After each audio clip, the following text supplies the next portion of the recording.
Praise the Lord. ஆண்டவரும் அருமை இரட்சகருமாகிய இயேசு கிறிஸ்துவின் இனிய நாமத்தினாலே உங்களை யாவரையும் நாங்கள் வாழ்த்தி ஆசீர்வதிக்கிறோம். கர்த்தர் தாமே உங்களை ஆசீர்வதிப்பாராக. இன்றைய தேவ வார்த்தை சங்கீதம் 6ஆம் அதிகாரம் 4வது வசனமும் 9வது வசனம் சொல்லுகிறது பாருங்க.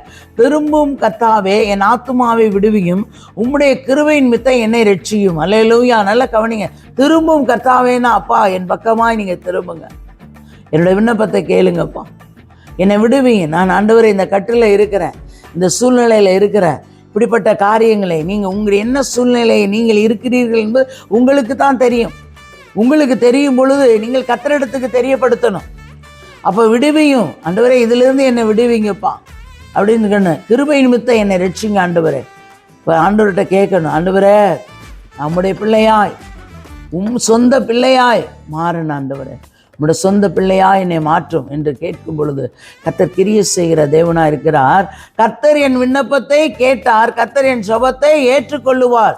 எப்பன்னா நீங்கள் ஆண்டவருக்குள்ள உறுதியாய் நிற்கும் பொழுது, அவரோடு உறவாடி அவருடைய பிள்ளையாய் ரட்சிக்கப்பட்டு மூழ்கி ஞானஸ்தானம் எடுத்து கர்த்தருக்குள்ளே நீங்கள் இசைந்து இருக்கும் பொழுது, கர்த்தரோடு இருக்கும் பொழுது உங்களுடைய விண்ணப்பத்தை அவர் கேட்கிறார், உங்களுடைய ஜெபத்தை ஏற்றுக்கொள்ளுவார்.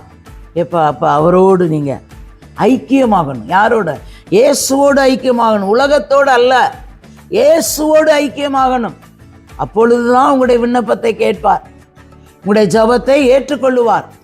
அப்போ ஏற்றுக்கொள்ளணும், உங்களுடைய காரியங்களை ஜெயமாய் மாற்றி கொடுக்கணும்னா பாருங்க, அவரோடு இயேசுவோடு ஐக்கியப்பட்டுருங்க. இயேசுவின் உறவுக்குள்ளே வந்துருங்க. அவர் உறவுக்குள்ளே வரும் பொழுது கர்த்தர் உங்களை கொண்டு உங்களுடைய ஜெபத்தை விண்ணப்பத்தையும் கேட்டு பதில் தந்து நடத்துகிற தேவனாக இருக்கிறார். தகப்பனே மை துதிக்கிறோம் சோத்திரம். கர்த்தாவே சர்வ வல்லமையுள்ள தெய்வமே மை துதிக்கிறோம் சோத்திரம். நேற்றும் இன்று மாறாத நல்ல தகப்பனே, இந்த பரிசுத்தமுள்ள கரத்தில் ஒரு விஷயங்களை தாழ்த்தி உங்களுடைய பொறுப்பாத்தில் தருகிறோம். தேவன் பொறுப்பெடுங்க, ஆசீர்வதி. இயேசுவின் நாமத்தில் வெண்கிச்சு உன்னோட நல்ல பிதாவே. ஆமேன், ஆமேன்.